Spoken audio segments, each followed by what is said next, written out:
Je me suis marié il y a 18 ans. Ma femme était une épouse merveilleuse qui m'a donné 4 garçons et une fille. Il y a quelque temps, j'ai été atteint d'une maladie de la prostate. J'ai commencé à faire des examens et des analyses. Et lors de ces tests, on a découvert que j'étais stérile et incapable de procréer. J'étais sous le choc. Comment pouvais-je être stérile alors que j'ai 5 enfants? Le doute a commencé à m'envahir de toutes parts. J'ai pensé à aller dans un autre hôpital pour vérifier, car je ne voulais pas être injuste envers ma femme, elle est mon honneur avant d'être mon épouse. Je suis allé dans 3 hôpitaux différents et les résultats étaient identiques. Je suis stérile. Après de longues réflexions, j'ai décidé de prélever des échantillons sur mes enfants pour faire une analyse ADN sans que personne ne le sache. J'avais peur de leur être injuste ou de l'être envers leur mère. J'ai pris des cheveux sur leur tête pendant qu'ils dormaient et je suis allé à l'aube au laboratoire. Quand j'ai remis les échantillons, le médecin m'a informé que le résultat apparaîtrait dans 1 mois, car l'analyse est très précise et prend du temps. Je suis sorti du laboratoire au bord de l'effondrement. Le doute rongeait mon cœur et je ne savais pas quoi faire.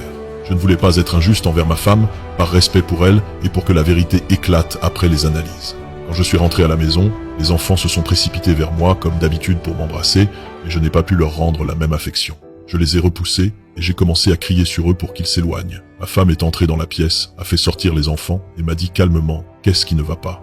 J'ai regardé son cou et une sensation étrange m'a traversé l'esprit, l'envie de l'étrangler. Elle m'a demandé « Es-tu fatigué ?» J'ai répondu « Oui, fatigué et un peu épuisé ».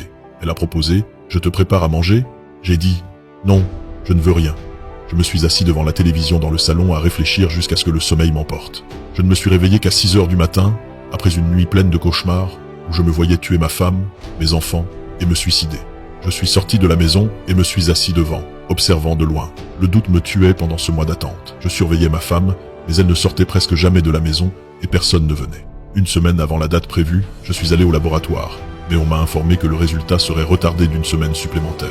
J'ai failli devenir fou. Je suis sorti du laboratoire et j'ai décidé d'aller voir mon ami proche, mon frère de cœur. Il avait toujours été à mes côtés dans les problèmes conjugaux, professionnels et dans tout ce que je rencontrais. Je me suis rendu à son bureau. Il possède une société d'import-export. Dès qu'il m'a vu, il a remarqué la tristesse sur mon visage et m'a demandé « Qu'est-ce qui ne va pas, mon ami ?» Je n'ai pas pu parler et mes larmes ont coulé.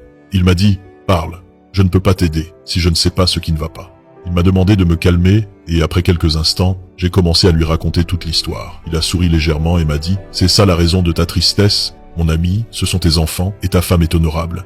Elle te préserve et préserve ton honneur. Ne laisse pas le doute te détruire. » Il s'est mis à me raconter des histoires de gens qui avaient eu des enfants, puis, après des années, il s'était avéré qu'ils ne pouvaient plus procréer.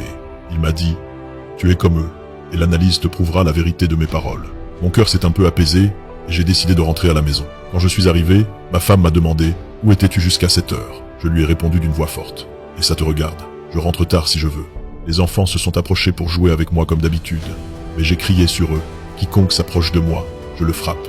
Éloignez-vous. Je suis malade et fatigué. » Je prononçais ces mots alors que mon cœur se déchirait intérieurement. J'ai encore dormi cette nuit-là dans le salon devant la télévision. Le lendemain matin, je suis sorti pour m'occuper de certaines de mes affaires et j'ai décidé de rendre à nouveau visite à mon ami.